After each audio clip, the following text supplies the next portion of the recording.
All right, welcome back, everyone. Ready for another deep dive? Definitely. Always up for exploring some new ideas. Awesome. Well, today we're going back in time a bit to 2011 to be exact. Oh, okay. Pre-Instagram, right? Before TikTok even existed. Exactly.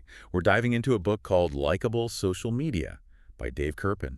Interesting. What's the focus? Well, it's all about how businesses can leverage social media, to build a strong presence, engage with customers, and ultimately boost those profits. Makes sense. Even back then, businesses were realizing the power of social media. Oh, yeah. And even though the landscape has changed a lot since 2011, Kirpin's book highlights some timeless strategies, things that are still super relevant today. I'm curious to see what stood the test of time. Me too. I mean, get this. Kirpin talks about how IBM generated millions in sales leads just by listening to online conversations. Wow, really? Just by listening? Yep. And there's this story about a dentist in New York who used Facebook to attract tons of new patients. A dentist. Yeah. That's pretty impressive. Right. It's all about building those genuine connections online that translate into real-world results. Sounds like we've got a lot to unpack. We do. So let's jump right into part one, laying the foundation. It all starts with chapter one, listen first and never stop listening. Okay, makes sense. But it's got to be more than just like checking your mentions, right? Oh, absolutely. Kirpin goes way deeper than that. It's about actively seeking out opportunities that are often hidden in plain sight. Yeah. Like, what are people saying about your industry? What are their pain points? What are they asking for? Yeah, I see what you mean. It's like proactive listening, almost like market research, but in real time. Exactly. And it can lead to some pretty amazing results. Kirpin shares this great anecdote about IBM. They actually created a program where employees were scouring social media, Yeah. specifically for potential leads. So they weren't just waiting for people to come to them. Nope. They were out there actively looking for any keywords or phrases that signaled buying intent. Someone might tweet, "Look, need a new server, ASAP," and boom, IBM is right there ready to help. That's brilliant. I never thought of using social listening in such a proactive way. Right. It's like having this secret window into your customers' needs and wants. Yeah. And it goes beyond just sales. Imagine using the same approach to manage your brand's reputation. Totally. You could address concerns before they escalate, respond to praise, even engage in conversations that are relevant to your industry. Exactly. It's all about being present and attentive, which leads us perfectly into chapter 2, way beyond women 25 to 54. Okay, what's that all about? Well, it's about the power of really targeted marketing.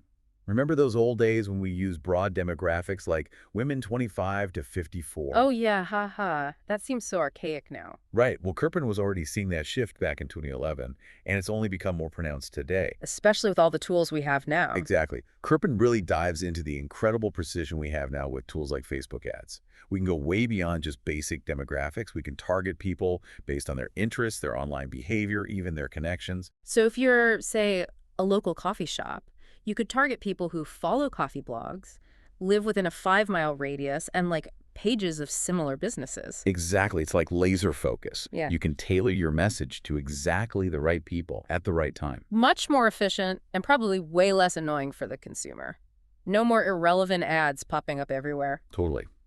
And this brings us to chapter 3, think and act like your consumer, Oh. which I think is where things get really interesting. Okay, I'm intrigued. What's the big idea here? Well, this chapter really digs into Facebook's EdgeRank algorithm, which basically decides which posts get seen by the most people. The takeaway: you've got to create content that people actually want to engage with. Right. No more just blasting out promotional messages and hoping for the best. Exactly. You have to think like your audience, understand what they're interested in, what they find valuable, and then create content that resonates with them. He uses a great example of Pampered Chef. They were a bit late to the Facebook game, but quickly found success by focusing on content their audience loved: moms. They shared recipes, cooking tips, hosted fun contests. And get this, they didn't even spend any money on ads initially. They still managed to make a big splash just by focusing on content their audience loved. That's a powerful reminder that understanding your audience is critical. It is. It's about becoming a valuable resource, not just another voice vying for attention. Okay, so on to chapter 4, invite your customers to be your first fans. So now we're talking about turning those existing customers into online advocates. Exactly. It's about harnessing that initial like and turning it into organic growth. Think about it. You're more likely to check out a product or service if you see your friends have already given it a thumbs up. Yeah, that social proof is powerful. Totally. And Kirpin highlights this dentist, not typically the most exciting profession, who found a really creative way to leverage this. Wait, a dentist, what did he do? Well, he strategically placed calls to action all over his practice. On appointment reminders, signage, even his staff were trained to encourage patients to follow them online. Clever. So he really integrated social media into every aspect of the patient experience. Exactly. And you know what? It worked. He ended up with over 50,000 likes and tons of new patients. Wow, that's impressive. It proves that any business, no matter how boring, can find creative ways to engage online. Couldn't agree more. Okay, last one for this section, Chapter 5, engage authentically. This is a concept that's more relevant today than ever before. Absolutely. People can spot a fake from a mile away, especially online. Exactly. Kirpin argues that social media should be a two-way conversation, not just a platform for broadcasting your message. He compares it to the difference between a stuffy lecture and an interactive seminar. Which are you more likely to enjoy and remember? Oh, definitely the interactive seminar, where you can ask questions and actually participate. Exactly. He uses StrideRite as a great example. Yeah. They built this awesome Facebook community for moms, but it wasn't just about shoes. It was about creating a space where their target audience could connect and discuss parenting topics. So smart. They provided value beyond just their products. Exactly. And the result, they saw a significant increase in sales. It proves that building those authentic relationships online can lead to real-world success. Okay, I'm already getting tons of ideas. Me too. So what do you say? Ready to move on to part 2, where we dive into the nitty-gritty of navigating the social media landscape? Absolutely. Let's do it. Perfect. Stay tuned, folks. We'll be right back after a short break. Okay, welcome back, everyone. We're diving right back into Likeable social media with part 2, navigating the social landscape. This is where things get really practical. Yeah, let's get into the nitty-gritty of how to handle those everyday interactions online, especially when it comes to responding to comments, both the good and the bad. Exactly. And, that's what Chapter 6 is all about. Respond quickly to all bad comments. It's the thing every business owner dreads, that public online complaint that could potentially spiral out of control. Definitely a situation you want to handle carefully. I mean, one negative comment can sometimes feel like a PR nightmare. It can. But Kirpin has some great advice for how to handle these situations. His main point is to respond quickly and publicly, acknowledging the issue, and then, offering to move the conversation to a private channel for resolution. Yeah, I like that approach. It shows you're listening and taking things seriously, not just trying to ignore the problem. Exactly. And it's all about having a clear process in place for handling that negative feedback. Totally. You need to have those resources and procedures ready to respond effectively so you're not, like, scrambling every time a negative comment pops up. Right. Being prepared is key.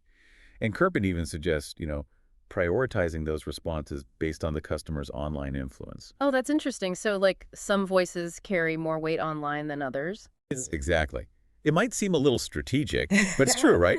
Certain individuals have a larger reach or a more engaged following, and their comments can have a bigger impact. That makes sense. It reminds me of that saying, it takes years to build a reputation and minutes to ruin it. Right. And that's amplified online. So thinking strategically about who you respond to and how you respond can make a big difference. Absolutely. Kirpin actually uses 1-800-flowers.com as a good example here.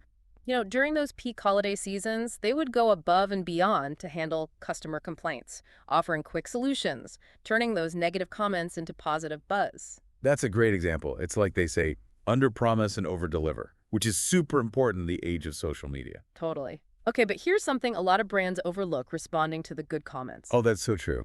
It's easy to get caught up in damage control, but acknowledging that positive feedback is just as important. Exactly. And Chapter 7 dives right into that, responding to the good comments, too. It seems obvious, but taking the time to acknowledge those positive comments, it goes a long way. It does. It's like a virtual pat on the back.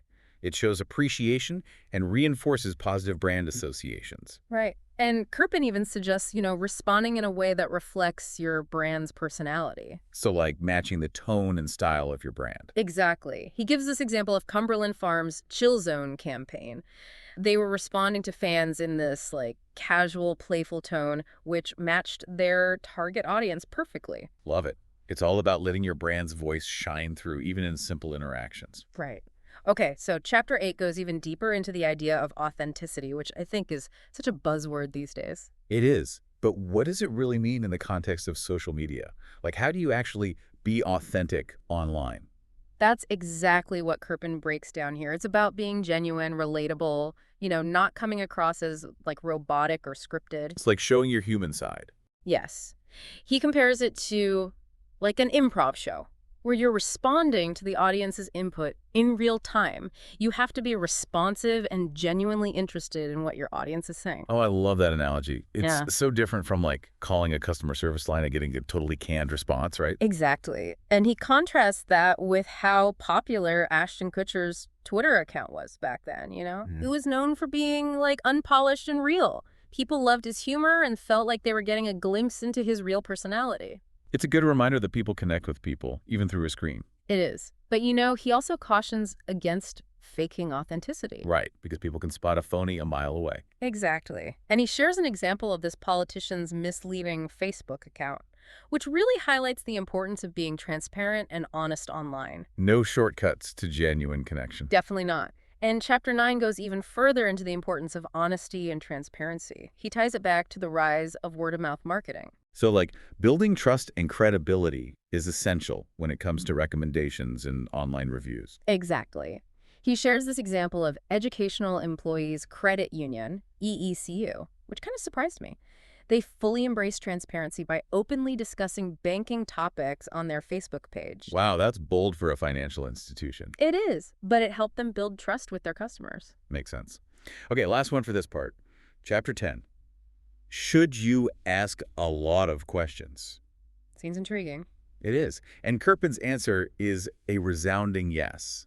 So, we have permission to be curious. Absolutely. Asking questions is such a great way to spark conversations, gain valuable insights, even turn those disgruntled customers into advocates. Oh, I love that, turning a negative into a positive. He shares this story about an Entenmann's customer who is like obsessed with this banana crumb cake they discontinued. Oh no, not the banana crumb cake. I know. But instead of just ignoring him, they turned his question into a Facebook poll, like, should we bring back the banana crumb cake? So smart, they crowdsourced the solution. Exactly. And, the response was overwhelming and they ended up bringing back the cake. That's awesome. They turned a complaint into a marketing opportunity and made a customer happy in the process. It's a great example of how listening to your customers, really engaging with them can lead to these positive outcomes. Love it. Okay, I'm ready to keep uncovering these gems. What's up next? Okay, so on to part 3. Delivering value and building buzz. This is where I think things get really exciting. Going beyond those day-to-day interactions and creating something truly memorable online. Exactly. This section is all about shifting gears, moving from just reacting to things to proactively creating content and experiences that people will love and want to share. Right, it's about giving people a reason to talk about your brand. Exactly. So chapter 11 kicks off with this concept that at first might seem a little counterintuitive. Provide value, yes, for free. Wait, is he saying we should give away all our secrets? Not exactly. It's more about demonstrating your expertise and building trust by offering some valuable content that genuinely helps your audience. Okay, I see what you mean. So like blog posts, videos, ebooks, maybe even just helpful tips shared on social media. Yeah, exactly. Think of it like that old saying, give a man a fish and you feed him for a day. Teach a man to fish and you feed him for a lifetime. I like that. Mm. But in this case, it's more like give a potential customer valuable information, and they'll be more likely to trust and buy from you down the road. Exactly. Playing the long game. And you know what? Kirpin actually shares a personal story about how providing free blog content led to a $200,000 client. Wow. See, that's a pretty convincing testament to the power of giving value up front. It is. Ah. Okay, so chapter 12 dives into the power of storytelling. Share stories. They're your social currency, Kirpin says. He really believes that stories are the key to connecting with people on an emotional level and making your brand more relatable and memorable. Oh, I love a good story. But what if, your business isn't exactly the most thrilling? Like, can you really tell a compelling story about selling office supplies? That's a good question. But Kirpin challenges this idea that some businesses are inherently boring. He uses the example of extra space storage. Okay, so like storage units. Yep. At first glance, storage units might seem pretty mundane, But he points out that they can play a significant role in people's lives, during major transitions like downsizing, moving, or even storing cherished belongings. Oh, I see what you mean. There are stories to be found everywhere if you just look for them. Exactly. He encourages businesses to think about the emotional connections their customers have with their products or services. Like, what problems are you solving for them? What are the stories behind those connections? And he also emphasizes the importance of visuals in storytelling. Pictures and videos. For sure, they add another layer of engagement. It's one thing to read about something, it's another to actually see it. Exactly. Okay, so chapter 13 focuses on inspiring your customers to share stories. And Kirpin believes those wow moments lead to organic sharing. He talks about tweets giving, that fundraising campaign that encouraged people to share what they were thankful for on Twitter. Oh yeah, I remember that. It was so heartwarming to see people sharing their gratitude, spreading positivity online. And it went viral, raising a ton of money for a good cause. It just shows that people are eager to share those experiences that resonate with them. Totally. And Crippen also talks about the importance of recognizing and rewarding customers who share their stories, whether it's through like a fan of the week feature or some kind of prize-driven contest. It's a great way to make people feel appreciated. Absolutely. Okay, moving on to chapter 14, which is a big one.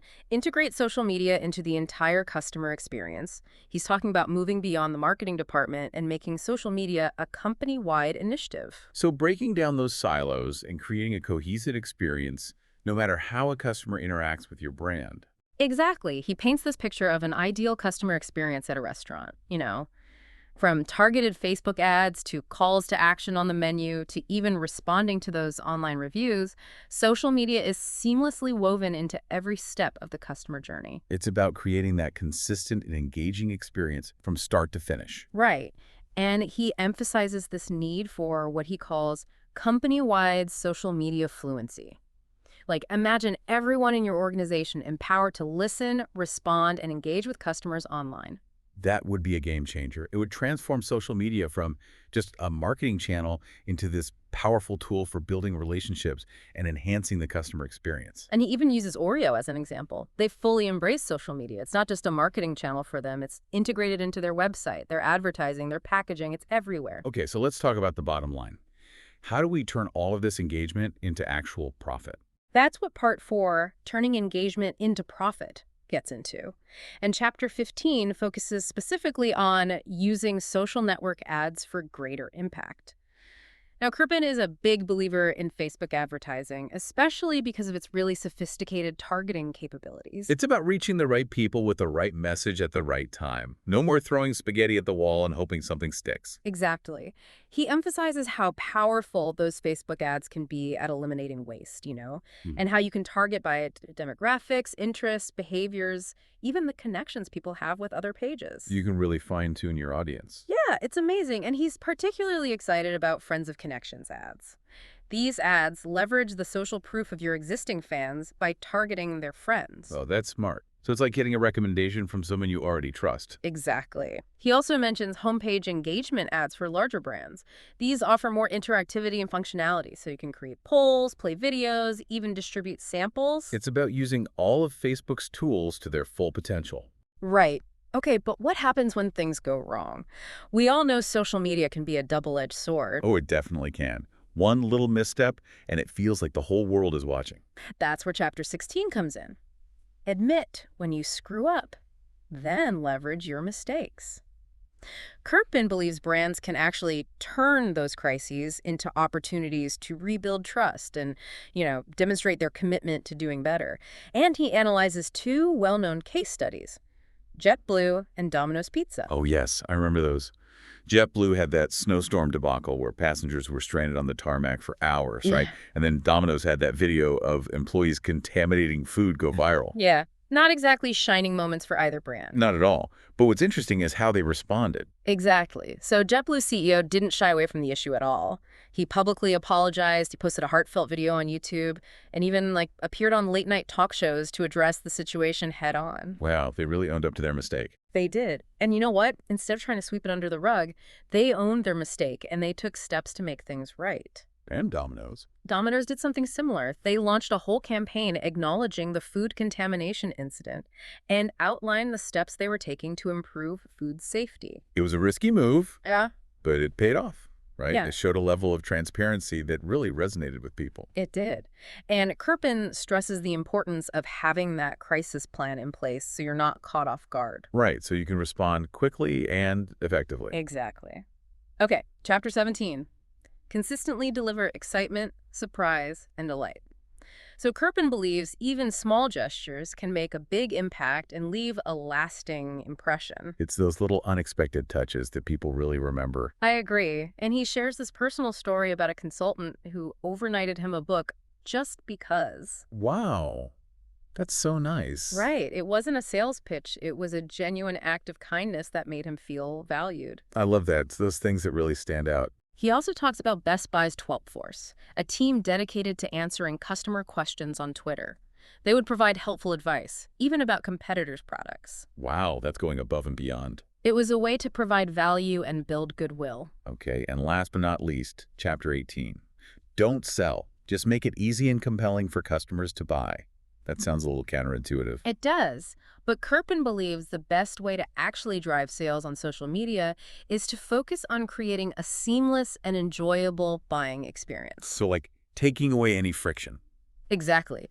He shares a story about his wife buying a scarf through a Facebook ad, and the whole transaction took place within Facebook. She didn't even have to leave the platform. That's amazing. I love when I can buy something with just a few clicks. Right. It's all about convenience. So he talks about user-friendly apps and checkout processes, and he highlights how successful Dell's Twitter account was. You know, they sold millions of dollars worth of electronics by offering exclusive deals and promotions to their followers. It's about finding creative ways to make buying fun and easy. Exactly. So as we wrap up our deep dive into likable social media, I think the key takeaway here is that this book really does provide a roadmap for building those authentic, profitable relationships on social media. It's about listening to your customers, creating valuable content, engaging in genuine conversations, and making it super easy for them to do business with you. And ultimately, it's about moving away from those old school disruptive marketing tactics and embracing this more human, customer-centric approach. Even though social media has evolved so much since 2011, the principles in Kirpin's book are as relevant as ever, right? They really are. It's about connecting with people, building trust, and providing value. Whether it's a thoughtful response to a comment or a great story, or even just an unexpected act of kindness. Be authentic, be engaging, be likable. And as Kirpin says, always be listening. Couldn't have said it better myself. Thanks for joining us on this deep dive, everyone. We hope you found it valuable. Until next time.